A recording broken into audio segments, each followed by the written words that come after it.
Muy buenas tardes, queridos alumnos de Practicatest.cl. Les comento que hoy día empezamos un nuevo ciclo de estas pequeñas clases, ¿cierto?, de conducción para la clase C, o de clase, mejor dicho, de preparación para la clase C, para que nos vaya mejor, ¿cierto?, en el examen teórico, y también para que conozcamos varios aspectos, ¿cierto?, de la motocicleta, ¿cierto? Y de su conducción, varios consejos útiles, etcétera. Bueno, les comento que hoy día es la primera clase, vamos a tener clases hoy día, ¿cierto?, a la 1, día martes, día miércoles a la 1 y día viernes a la 1. Y la próxima semana tendremos las últimas 2 clases del ciclo, que serán el martes y el miércoles a la 1 nuevamente, ¿ya? Entonces, hoy día tenemos el tema 2. Empezamos viendo el tema 2. ¿De qué habla el tema 2? Habla del funcionamiento de nuestra motocicleta. Dice, en esta unidad aprenderemos a conocer el funcionamiento de una motocicleta en su interior, hablando del motor, el chasis y el resto de sistemas que la hacen funcionar. También trataremos cómo realizar un buen mantenimiento de ruedas, neumáticos, frenos, espejos y cómo las fuerzas físicas inciden a la hora de manejar una motocicleta, ¿ya? Entonces, vamos a aprender qué es una motocicleta, ¿ya? Como en la mayoría de los vehículos, ¿cierto?, existe una especie de esqueleto, ¿cierto?, que contiene todos los elementos que forman este vehículo. En el caso de una motocicleta, va a contener o va a soportar, ¿cierto?, las suspensiones, ¿cierto?, el asiento, el estanque, el motor, por supuesto, y así, ¿cierto?, el manillar, y así sucesivamente con todas las piezas de la motocicleta, ¿ya? Entonces es importante entender que el chasis viene siendo como el esqueleto, ¿ya? Lo único que no puedo cambiar en una motocicleta, entre comillas, es el chasis, porque el chasis le da la identidad a la motocicleta. Le da la identidad de qué forma, ¿cierto? Debo asegurarme siempre que el chasis que estoy utilizando no tenga algún problema, por ejemplo, que sea robado, etc. Para eso existen páginas en las cuales ustedes pueden, en la página de Carabineros, pueden introducir el chasis que ustedes están o quieren averiguar, ¿cierto? Y saber si tiene algún tipo de problema, ¿ya? El chasis debe ir hermanado siempre con la patente, ¿ya? Dice, el chasis o bastidor de la motocicleta es como el esqueleto del vehículo. Es donde se instalan la mayoría de los elementos, los más importantes, la horquilla delantera y el brazo basculante, ¿cierto? Dice que la horquilla va puesta al chasis por el cabezal de dirección a través de rodamientos o cojinetes. Habitualmente la horquilla delantera posee amortiguadores telescópicos, mientras que la suspensión se realiza gracias a la acción de un resorte del tipo tornillo o espiral. Dice, el brazo basculante mantiene la rueda y la suspensión trasera. Entonces, la horquilla es de la parte delantera, ¿cierto? Y el brazo basculante es la parte trasera. Sobre el brazo basculante, dice que esta suspensión consta, por lo general, de resortes en espiral y amortiguadores telescópicos. Trabajan generalmente con aceite. Para regular el peso del conductor, debe realizarse en un taller especializado para no dañar el sistema de amortiguación. ¿Por qué les dice el último punto antes de la parte celeste, digamos? Se les dice porque en la suspensión trasera, ya en la mayoría de las motos, o en muchas motos, se puede, tiene unas especies de tuercas que se pueden girar en un sentido o en el otro, para lograr que quede más, la moto más alta o más baja, ¿ya? O también regular la dureza de la suspensión trasera, ¿ya? Pero esto no lo puede hacer cualquier persona, no cualquier persona puede soltar las tuercas y comprimir más o dejar menos comprimido el espiral, ¿ya? Lo tiene que hacer una persona que realmente entienda lo que está haciendo. a lo mejor no es necesario que lo haga un mecánico, ¿ya? Pero sí una persona que estemos seguros que entiende lo que está haciendo, ¿ya? Ideal, un mecánico o un profesional del área de la mecánica, ¿ya? Importantes. Siempre verifique la amortiguación, que no tenga fugas de líquidos. Al tener malo el sistema de amortiguación, puede provocar serios daños en la conducción y control de nuestra motocicleta, ¿ya? Entonces acá tenemos nuestro chasis, ¿cierto? En este caso el chasis está acompañado del basculante trasero y está acompañado del amortiguador trasero, ¿cierto?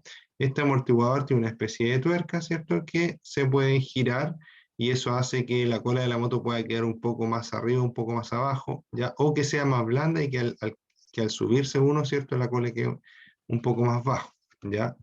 Entonces, ojo con ello. Después, si tomo esta parte de acá, del chasis, ¿cierto? Aquí es donde va conectada la horquilla delantera, ¿ya? Pero esta parte de acá tiene otra función, ¿cierto? Muy especial, que es la parte de la motocicleta que porta el número de serie, el número de chasis de este bastidor o este chasis, valga la redundancia, o este esqueleto, como dijimos que también se podía llamar, ¿ya? Entonces, aquí yo voy a encontrar un código alfanumérico, ¿cierto? Con números y con letras, y ahí voy a encontrar la identificación de este chasis en particular, ¿ya? Ahí me indica dónde fue fabricada la moto, qué unidad específicamente es esa moto, ¿cierto? Va a depender también de los chasis, la información que puedan traer, pero esas cosas son como las más genéricas, ¿ya? Cosa importante es que este número tienes que revisarlo que coincida con los papeles que te están pasando de la moto, ¿ya? Y si estos números se encuentran adulterados, por ejemplo, que yo vea que hay un número que está medio chueco o que se ve escrito así medio raro, ¿ya? Podemos dudar de esa moto y mejor pasar de ella. En esto me refiero normalmente a cuando uno está comprando una moto, tiene que revisar eso. Inclusive revisarlo cuando la moto es nueva, ¿ya? Porque puede ser también que me entreguen una moto y me entreguen otra patente por equivocación, por ejemplo, ¿ya? Entonces siempre verificar que lo que me están entregando sea lo que está escrito en la moto. Nos vamos a dar cuenta que los números que están escritos están hechos como con una especie de láser, no sé en realidad cómo lo hacen, pero me refiero a que quedan muy correctos, ya quedan muy pulcros, ya se ve que no se hizo a mano alzada, por decirlo así, no se ven errores normalmente en la tipografía, ya. Entonces, si vemos que un número, por ejemplo, está más arriba, está más abajo, está chueco, eso puede ser un indicador o que tiene una cierta cantidad de números de un tipo o números de letras de un tipo y que los últimos números que terminan son más grandes o más chicos. También eso puede ser un indicador de que estamos en presencia de un vehículo que fue adulterado su número de chasis.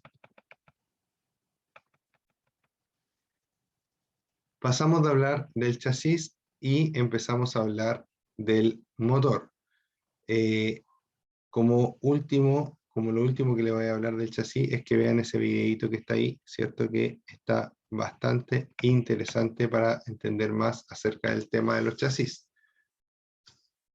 Dice, el motor, como en los automóviles, también es el corazón de la motocicleta, pero existen dos tipos de motores más comunes que son los de 2 tiempos y los de 4 tiempos, ¿ya? 2 tiempos y 4 tiempos. ¿Qué es lo más normal en la actualidad? Los motores de 4 tiempos. ¿Por qué? Porque son más ecológicos, ¿ya? Podemos encontrar que los motores de 2 tiempos son como, entre comillas, más potentes, ¿ya? Son como que su reacción es muy rápida, ¿ya? Por eso se utilizan en la actualidad los motores de 2 tiempos normalmente para motos de competición. ¿Pero de qué tipo de competición? Por ejemplo, para motos freestyle, ¿ya? Que son estas motos que saltan en la rampa y hacen acrobacia, y también para trial, ¿ya? Que son estas motos que van subiendo por los obstáculos y que sus ruedas están como aparenten estar un poco desinfladas, ¿ya? Que saltan en la moto así como en vacío y todo eso, ¿ya? Para esos tipos de aplicaciones todavía se ocupa el motor de 2 tiempos, pero para la calle, principalmente en la actualidad, se utiliza el motor de 4 tiempos. Ahora me van a entender por qué. ¿Qué significa que un motor sea de 2 tiempos y qué significa que un motor sea de 4 tiempos? Dentro de los motores existe algo que se llama pistón, ya que es un émbolo, ¿cierto? En donde la explosión del combustible se produce sobre él, ¿cierto? Y con la explosión es empujado hacia abajo y ese movimiento que va hacia abajo es el que impulsa finalmente la rueda. En el motor de 2 tiempos hay una explosión, aquí, baja, sube y al tiro hay otra explosión, baja, sube y al tiro hay otra explosión, baja, sube y así. Eso quiere decir que para cada explosión, ¿cierto? El pistón solo viaja 2 veces, ¿ya? Una para abajo y una para arriba, o viceversa. En cambio, para el motor de 4 tiempos, el pistón viaja 4 veces para que se produzcan un ciclo o un chispazo o una explosión o un empuje, como lo queramos llamar, ¿ya? Entonces, explota, genera trabajo, ¿cierto? Luego genera escape, luego genera admisión, luego genera compresión y recién explota de nuevo y baja de nuevo con trabajo, ¿cierto? Entonces ahí el motor dio 4 vueltas. O sea, perdón, no el motor dio 4 vueltas. El pistón viajó 4 veces, ¿ya? Es por eso que se llaman motores de 2 tiempos o de 4 tiempos. Ese es su principio de funcionamiento, ¿ya? Ahora, ¿por qué se utilizan más los de 4 tiempos que los de 2 tiempos?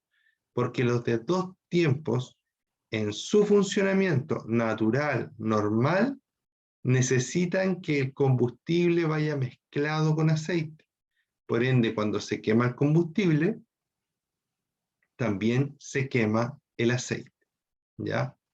Al quemarse el aceite junto con el combustible, genera más emisiones de gases contaminantes que el motor de 2 tiempos, que el motor de 4 tiempos, ¿ya? Recuerden, el motor de 2 tiempos quema combustible y aceite, ¿ya? Naturalmente.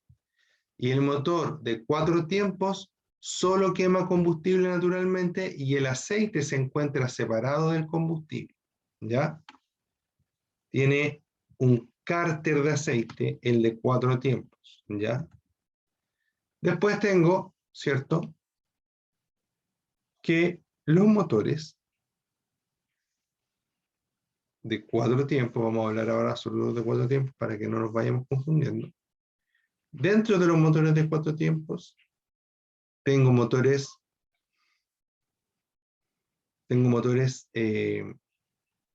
refrigerados por agua y refrigerados por aire. Dentro de los motores de 4 tiempos, tengo motores refrigerados por aire y tengo motores refrigerados por agua, ¿ya? A veces nos van a hablar de motores refrigerados por aceite, ¿ya? Pero ese motor que nos dicen que es refrigerado por aceite, en realidad está siendo refrigerado por aire, ¿ya? Existen motores que son ayudados por el aceite. Sí, es verdad, está bien. Pero los dos grandes grupos de refrigeración es por aire y por agua, ¿ya? O por aire y por líquido, mejor dicho. La verdad que el refrigerante está hecho a base de agua, pero no es solo agua, por ende se llama refrigerante o refrigeración líquida, ¿ya? No le puedo echar solo agua al motor, sino que debe ser refrigerante que tiene propiedades, como por ejemplo, es anticorrosivo, o sea que no oxida y no corroe, ¿ya?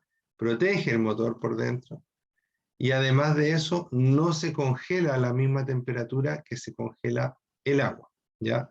Aguanta mucho más frío el anticongelante sin congelarse, ¿ya? Eso quiere decir que cuando tenemos días fríos no vamos a tener problemas de que el líquido dentro de nuestro motor, si es que es anticongelante, se congele y tenga problemas, ¿ya?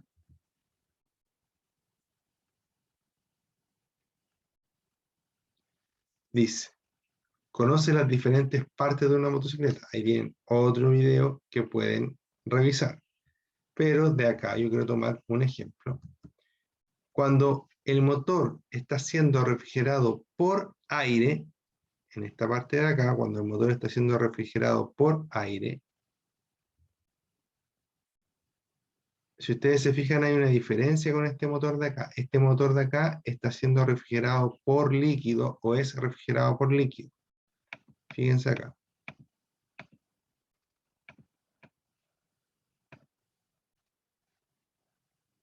Aquí este motor tiene unas aletas, ¿ya? Aletas, se llaman aletas disipadoras de calor, ¿ya? En cambio, este motor que está acá no las tiene. Fíjense que es liso, ¿ya? Estas aletas cumplen la función de que el aire interactúe lo más posible con el motor. ¿Qué es lo que hace? Como estas aletas están pegadas al motor, se calientan con la temperatura del motor y el aire las roza, como son aletas, hace que la temperatura se expanda, por decirlo así, ¿ya? Y que el aire al pasar por la aleta se vaya llevando con mayor facilidad el calor del motor, ¿ya? Estas motos no deben estar mucho tiempo funcionando si es que no se están moviendo, ¿ya? En cambio acá no necesito esas aletas porque por dentro del motor estoy haciendo circular una cantidad de refrigerante líquido, ¿cierto? Y ese refrigerante líquido está arrastrando el calor y lo lleva a un radiador, y en el radiador también le entrega, ¿cierto? El refrigerante le entrega el calor al radiador y el radiador le entrega el calor al aire, ¿ya?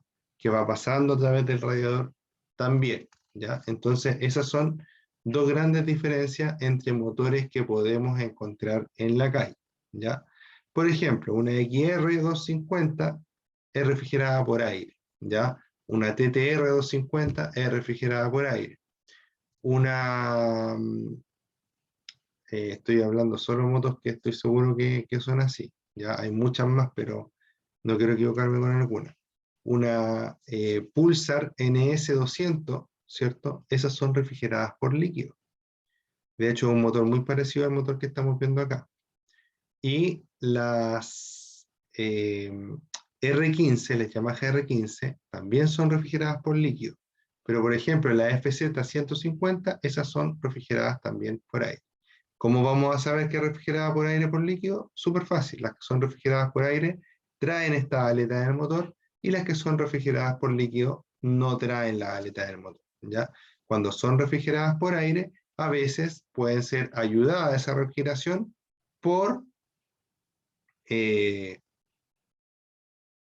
se me fue la palabra, por un pequeño radiador de aceite, ¿cierto? Que se parece a un radiador de agua, pero normalmente son mucho más pequeños, ¿ya? 2.3 dice, el sistema de lubricación. Dice, en los motores de 4 tiempos, tiene un sistema de lubricación independiente. Ya lo habíamos hablado de eso, ¿cierto? Entonces dice, una bomba de aceite envía el aceite a presión a los diferentes puntos del motor para disminuir la fricción. ¿Qué es la fricción? Es lo que yo siento cuando me estoy frotando las manos una contra la otra, ¿cierto? En los motores pasa lo mismo. El motor está girando, ¿cierto? Continuamente, obviamente es un giro continuo. Yo le hago así para mostrar solamente. Entonces, el motor está haciendo esto, las partes del motor. ¿Ya? Están muy juntas unas con otras y se están rozando continuamente, ¿ya? ¿Cuál es la gracia? La gracia es que entre esta parte del motor y esta parte del motor existe una película de aceite. Esa película de aceite hace que esto, al moverse, y al girar, y al girar, y al girar, pueda, ¿cierto?, gastarse menos. ¿Por qué? Porque cuando yo estoy acá y estoy girando, ¿cierto?, en vez de que, aunque yo tenga una superficie que sea como un espejo, que sea muy lisa, si yo la veo en un microscopio, va a tener pequeñas crestas, ¿ya? O pequeñas rugosidades. Esas rugosidades chocan con las rugosidades que tiene la otra superficie. Insisto, aunque yo las vea totalmente lisas, si las veo en un microscopio, van a tener rugosidades. El aceite rellena esas rugosidades y hace que el desplazamiento sea mucho más suave, ¿ya? Cuando he hecho recién andar la moto, ¿ya? O cualquier motor que necesite lubricación, ¿cierto? Cuando lo he hecho recién andar, eso normalmente está funcionando en seco, porque el aceite todavía no ha llegado a esas partes. Inclusive hay vehículos que cuando recién parten, suenan. Uno lo echa a andar, y después de unos segundos, cambia el sonido. ¿Por qué? Porque el aceite llegó y lubricó todas las partes. Por ende, dejaron de chocar algunas partes entre sí, ¿ya? Gracias al aceite es que nuestro motor puede durar muchísimos kilómetros. Si el motor no tiene aceite, eso va a significar que nuestro motor va a durar muy poquito, ¿ya? Un motor sin aceite en menos de 10 minutos se puede fundir, ¿ya? Un motor con aceite puede durar no sé cuánto tiempo, pero muchos kilómetros. Ya puede durar 100.000, 200.000, 300.000, 400.000 kilómetros puede durar un motor con una excelente lubricación. Y si no tuviera lubricación y lo contáramos en kilómetros, va a durar 1 kilómetro, ¿ya? Y se va a autodestruir. ¿Por qué? Por esta fricción que les estoy diciendo. Ahora, ¿por qué les explico esto detenidamente? ¿Qué nos pide la moto? Nos pide, si tenemos una moto chica, 1 litro de aceite. Si yo le voy a echar 1 litro de aceite a mi moto, no le puedo echar el aceite más barato, ¿cierto? Busco un buen aceite que sea el que recomienda el fabricante, no cambien los tipos de aceite, porque el fabricante para algo, ¿cierto? Midió ese aceite, lo probó, ¿cierto? El fabricante no te va a recomendar algo que haga que la moto se eche a perder, porque el fabricante quiere que la moto sea confiable para que le sigan comprando motos. No te va a vender algo que le haga mal al motor, ¿ya? O no te va a recomendar un aceite malo para tu motor. Entonces, el que recomienda el fabricante o uno mejor, ¿ya? Ese mejor siempre tiene que cumplir las mismas especificaciones del fabricante. Por ejemplo, si te pide que el aceite sea 1040, 1040. Si te pide que sea 530, 530. La moto nace y muere con ese aceite, ¿ya? A no ser que el fabricante diga lo contrario, que diga que a los 100 kilómetros hay que cambiar el aceite, pero eso no es muy común, ¿ya? Así que no le hagan caso a las personas que le digan que engrosen el aceite, ¿ya? ¿Por qué? Porque el fabricante no lo dice así, y si el fabricante, que es el que sabe, no lo dice, entonces ¿por qué nosotros vamos a inventar cosas distintas a esas? ¿Ya? Además, la mayoría de las motos ocupa muy pocos litros de aceite, muchas motos ocupan 1 solo litro de aceite, así que les recomiendo, ¿cierto?, que ustedes traten de hacer un esfuerzo y compren un buen aceite, cambien el filtro cada vez que cambien el aceite. Si no, el filtro no se cambia y se limpia, límpienlo cada vez que el fabricante lo recomienda, ¿ya? Inclusive podemos acortar los periodos de mantenimiento si queremos, ¿ya? Cambiar el aceite más seguido de lo que nos dice el fabricante, dependiendo de las condiciones en las cuales trabaje la moto. Si la moto trabaja siempre en caminos de tierra donde hay mucho polvo, el aceite se va a contaminar más, ¿ya? Si la moto trabaja solamente en carretera, el aceite se va a contaminar menos, ¿ya? Pero consejo, ¿cierto? Cambien el aceite cada vez que el fabricante indique y además de eso, compren, inviertan, esto sí es inversión, porque lo que usted va a gastar un poquito más en aceite, lo va a recuperar, ¿cierto?, en lo que va a ahorrar en reparaciones, ¿ya?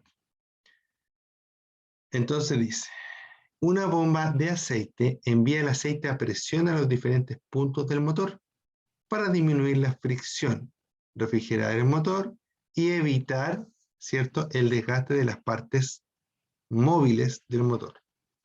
Siempre controle el aceite con las pautas del fabricante. En un motor de 2 tiempos, el combustible se mezcla con el aceite para su funcionamiento. Entonces estamos acá, en este motorcito, chupamos aceite, ¿cierto? Lo subimos por unas cañerías que tiene el motor o unas perforaciones que tiene el motor, ¿cierto? Llegamos a la parte más alta, fíjense acá del motor, que va todavía por la cañería, y inyectamos el aceite justo en las partes que se están moviendo y que están teniendo fricción. Al moverse y al tener fricción, lo que pasa es que se va a provocar desgaste, ¿cierto? Pero con nuestro aceite entre medio, igual se va a gastar, pero se va a gastar muchísimas veces menos, ¿ya? Como lo explicaba delante, del tiempo de duración con aceite a sin aceite. Cuando recién echamos a andar la moto, recuerden que el aceite podría no haber llegado a todos lados, por ende no es aconsejable echar a andar la moto y acelerarla de inmediato, no, echarla a andar, ¿cierto? Dejarla ahí que ande un minutito y después empezar a mover o acelerar un poquito más, ¿ya?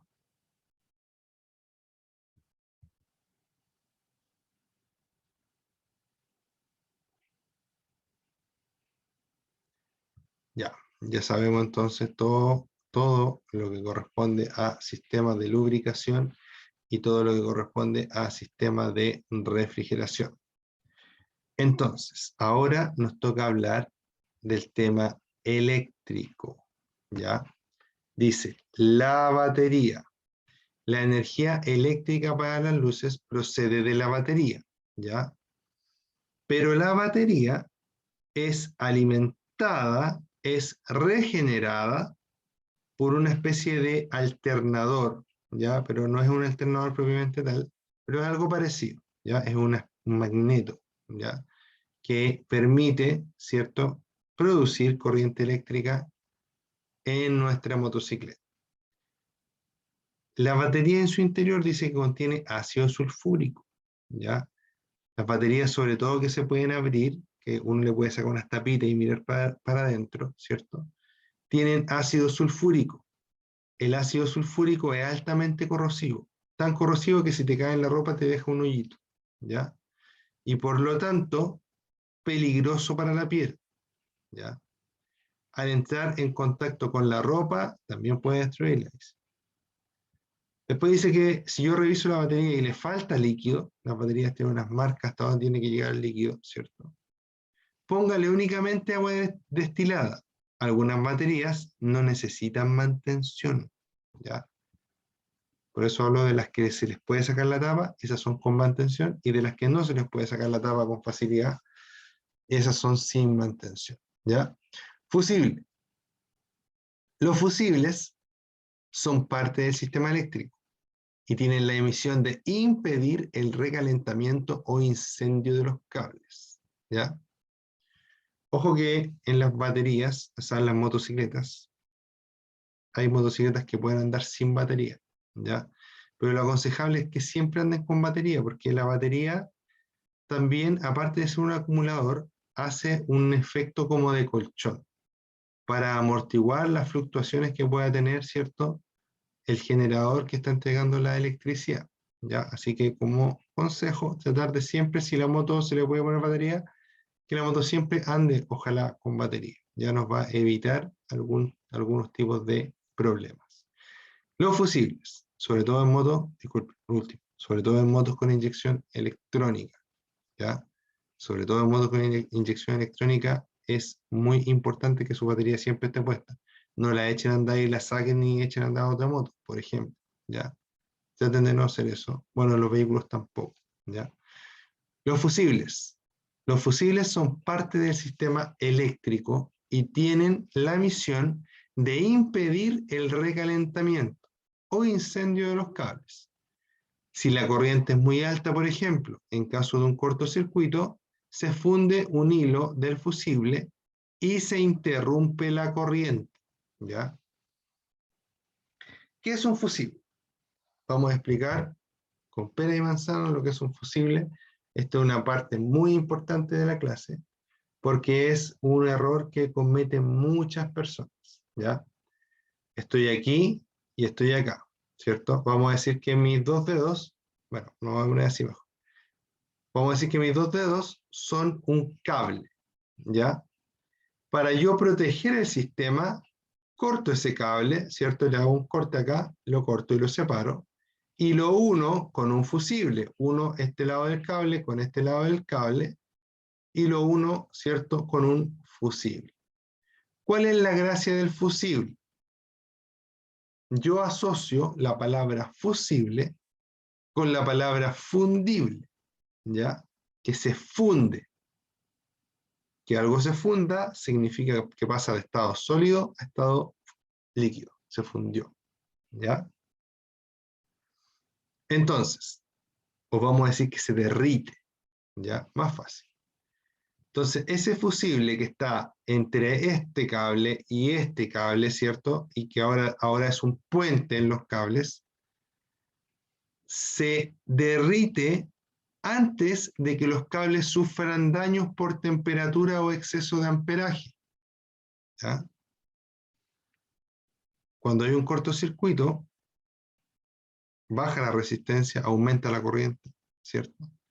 Y genera temperatura en los cables, porque los cables no son capaces de llevar tanta corriente, ¿ya? Al no ser capaces de llevar tanta corriente, hay temperatura y los cables se pueden llegar a incendiar, ¿ya? Porque como son resistentes, son de cobre, son resistentes, se incendian primero todos sus aislantes. Para que no pase eso, unimos estos dos cables con el fusible. Cosa de que cuando viene esa elevación de temperatura en el circuito, el fusible se corta. Y al cortarse el fusible, corta la energía y deja de pasar de un cable hacia el otro, ¿ya? De los que está uniendo el fusible. Esto quizás es un poco complejo de entender, ya trato de explicarlo lo más simple. Pero lo que no es difícil de entender, y lo que ustedes deben saber sí o sí, es que los fusibles siempre se reemplazan por el mismo fusible. ¿A qué me refiero con el mismo fusible? La misma cantidad de amperes, el mismo color, ¿ya? Yo debería siempre revisar mi cajita de fusible y ver qué fusibles son los que tengo. Ah, tengo 3 rojos, tengo 4 amarillos y tengo 1 verde, por ejemplo. Bueno, ando con esos 3 colores siempre de repuesto, ¿ya? Inclusive las fusileras a veces traen un espacio para llevar fusibles de repuesto. ¿Para qué? Para que en caso de que se me queme el fusible, yo tener uno de repuesto de las mismas características y poder ponerlo y seguir mi camino, ¿cierto? Ahora, ojo, hay 2 tipos de falla en las motos.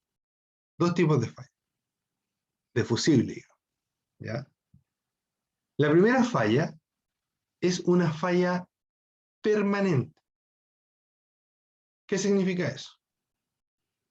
Que van 2 cables que no se deben tocar, ¿cierto? O va un cable positivo y el chasis es negativo, es como si fuera un cable negativo el chasis. Entonces imaginemos que este es el chasis y que este es el cable positivo. No se deben tocar. Vamos andando en la moto, van los dos así, y por cosas del destino este cable se peló, el positivo. Entonces la moto pasa por un hoyo, el cable se junta acá y queda pegado como soldado ahí, porque pega un chispazo y se solda, y queda ahí. Y se apaga la moto, y yo voy a revisar los fusibles, y me doy cuenta que hay un fusible que se quemó, que se voló, dicen en otros países como en Perú, ¿ya? Pero acá en Chile decimos que se quemó. El fusible ¿cierto? Se quema, y al quemarse, ¿cierto? No permite pasar la electricidad. Protege al circuito, pero no lo deja funcionar. Entonces, como yo ya dije que tenemos que andar con fusibles de repuesto, voy a tomar el fusible nuevo, lo voy a poner, y al ponerlo, ¿cierto? ¿Qué pasa? ¡Tac! Se quema inmediatamente. Cuando eso pasa, lo que debemos hacer nosotros es verificar dónde puede estar el problema, dónde está este cable que se juntó.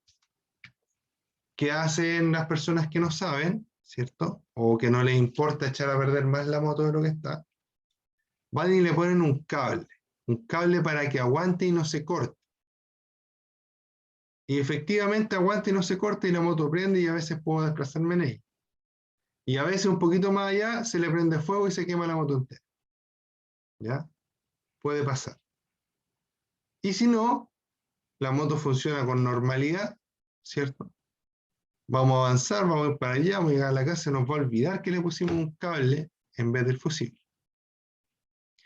Pero con el tiempo, como el cable está funcionando con mayor temperatura de la que puede soportar, quizás no tanta para que se incendie, pero sí suficiente para que su aislante empiece a perder sus propiedades, ¿ya? Porque trabaja a una temperatura que no es la habitual, que no es la correcta.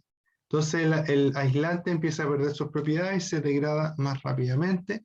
Después nos damos cuenta que tocamos el ramal de cable y se empieza a deshacer en nuestras manos. Y obviamente eso nos lleva a una reparación mucho más cara, ¿cierto? Y también nos puede llevar a una falla mucho más catastrófica, ¿cierto? Segundo caso, ese era el primer caso, cuando la falla es permanente. Segundo caso, cuando la falla es temporal, el mismo chasis y el mismo cable, el mismo hoyo. Pero ahora pasamos un poco más lento, entonces el cable hizo esto. Tocó solamente el chasis. Lo tocó y se soltó. No quedó soldado como en el caso anterior. Lo tocó y lo soltó, ¿cierto? Pero aún así la moto se detuvo.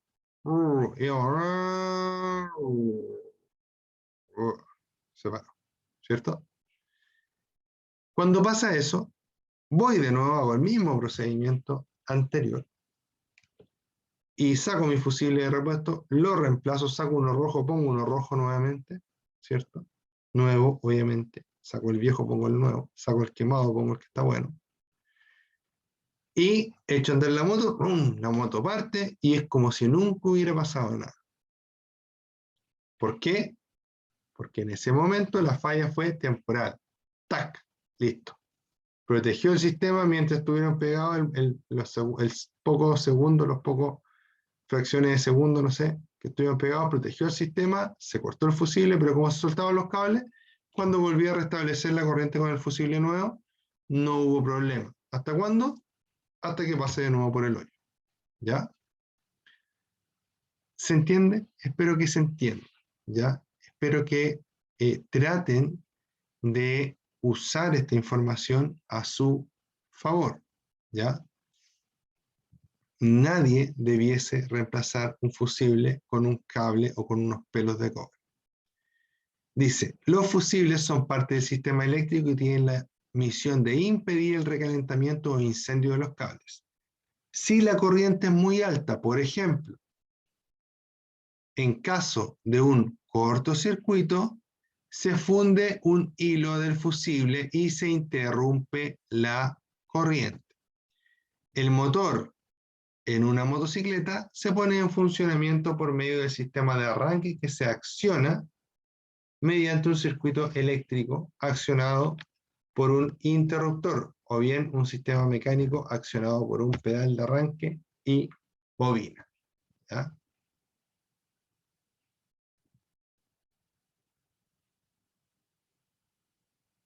Ahora vamos a hablar un poco de los sistemas de combustible. ¿Ya?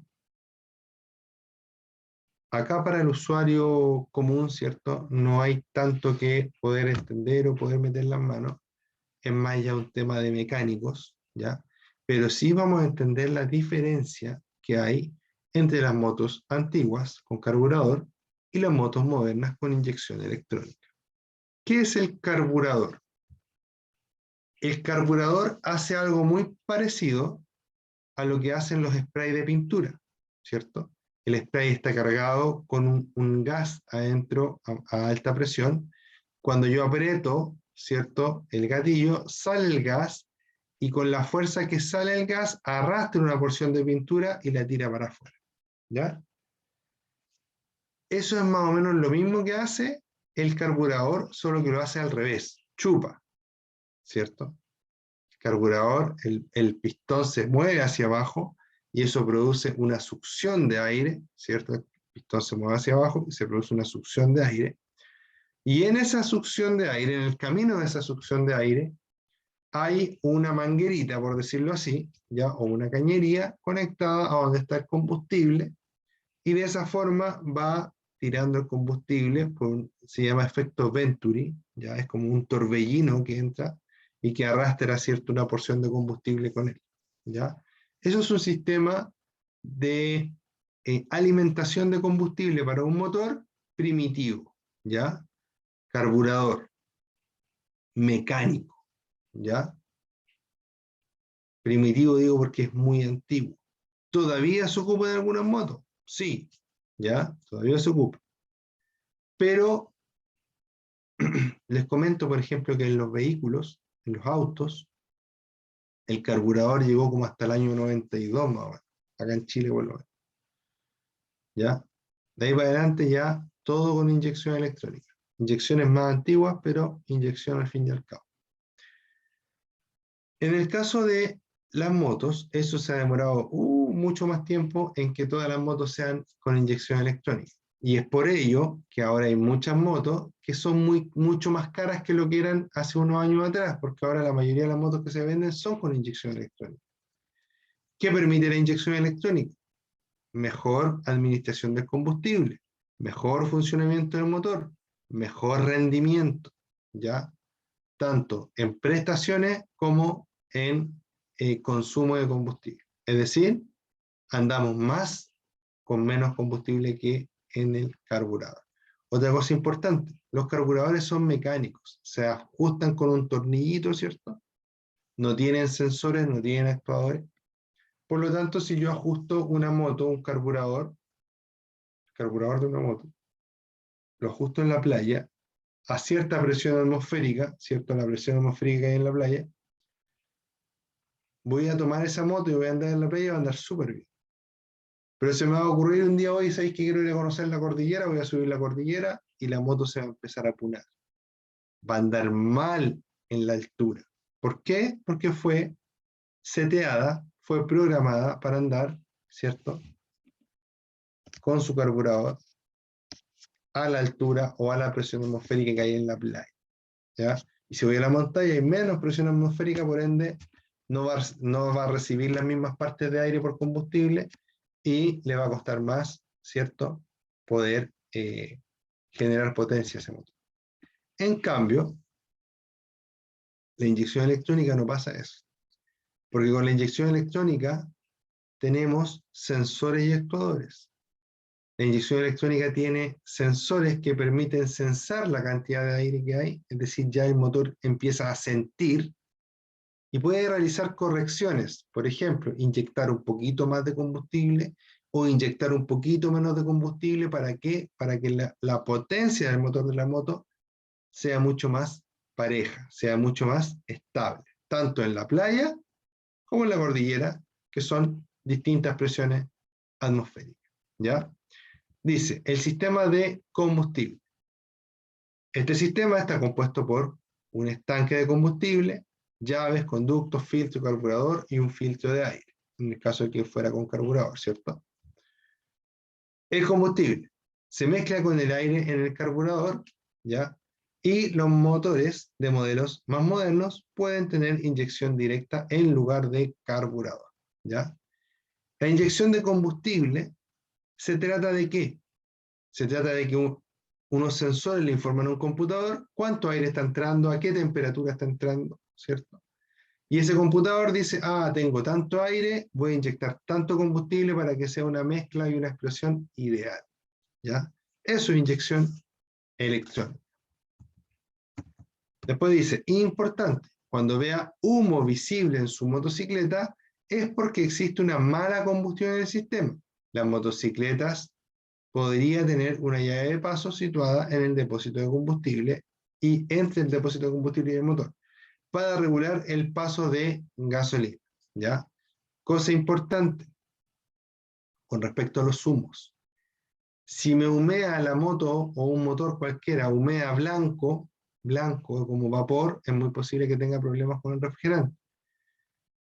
Si humea negro, es muy posible que tenga problemas con la administración de combustible, es decir, le estoy metiendo mucho combustible a esa moto.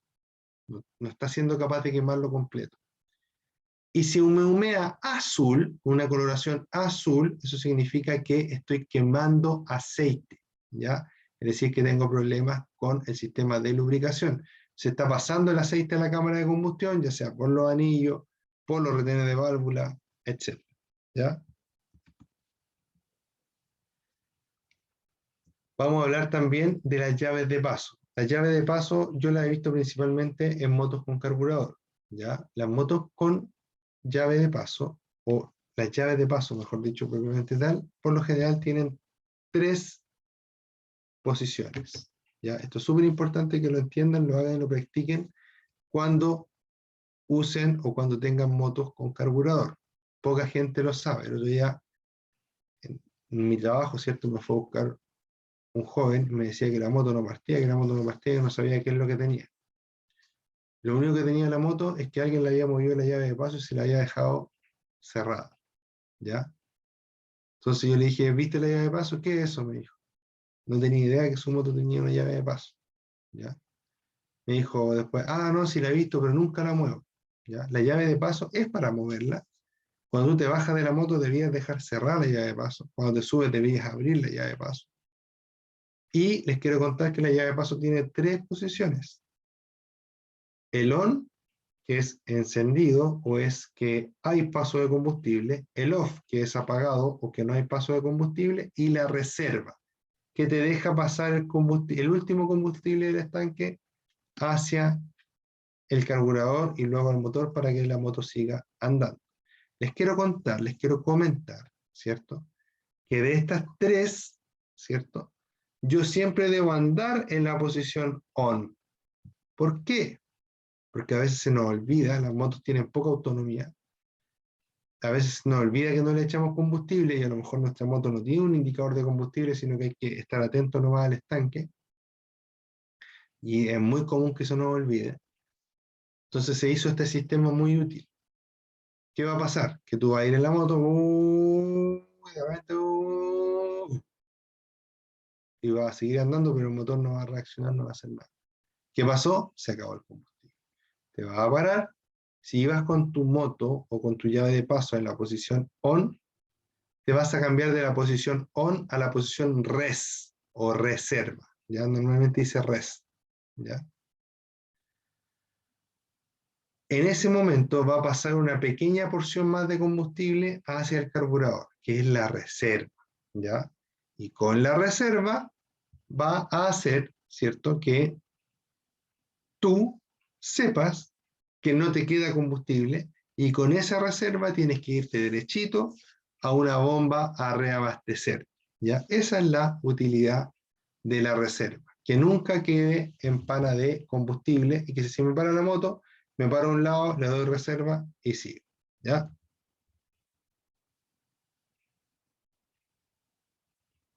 Vamos a hablar un poquito del sistema de escape. Cortito porque ya nos queda poquito tiempo. ¿Ya? Con respecto a los sistemas de escape, yo les quiero comentar que muchas veces los motociclistas compran una moto. En la actualidad, si compramos una moto, ¿cierto?, de buena familia, vamos a encontrar que las motos en su escape traen catalítico, ya traen un silenciador y aparte traen un catalítico. ¿Qué hacen? La gente le corta ese escape, que es un escape muy valioso por lo que hace, digamos, y de hecho los venden barato, pero es un escape valioso por lo que hace, porque limpia los gases de la moto y además de eso disminuye el ruido que puede hacer la moto. Van y le compran un escape baratísimo, ¿cierto? Y a veces hasta botan el escape viejo y después de un mes o 2 meses se dan cuenta que ese escape barato que compraron se anda desarmando solo, se le caen los tornillos, se le caen los ¿cómo se llaman? Los remaches, ¿ya? Así que les quiero dar como consejo que no cambien su sistema de escape. Y si lo van a cambiar por algún motivo, ¿cierto? Cámbienlo por un escape de verdad. Y los escapes de verdad, los escapes que realmente cumplen alguna función y que entregan un sonido agradable, ¿cierto? No tan escandaloso, por decirlo así. Ustedes van a encontrar que esos escapes son más caros, ¿ya? Bastante más caros. Pero yo creo, con lo que llevo andando en moto, que no vale la pena poner estos escapes, ¿cierto?, de muy bajo costo, porque su calidad de verdad que deja mucho que desear.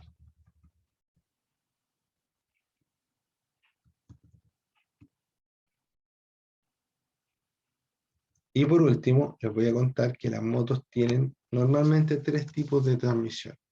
Una que es por cardan, como esta que está acá, una que es por eh,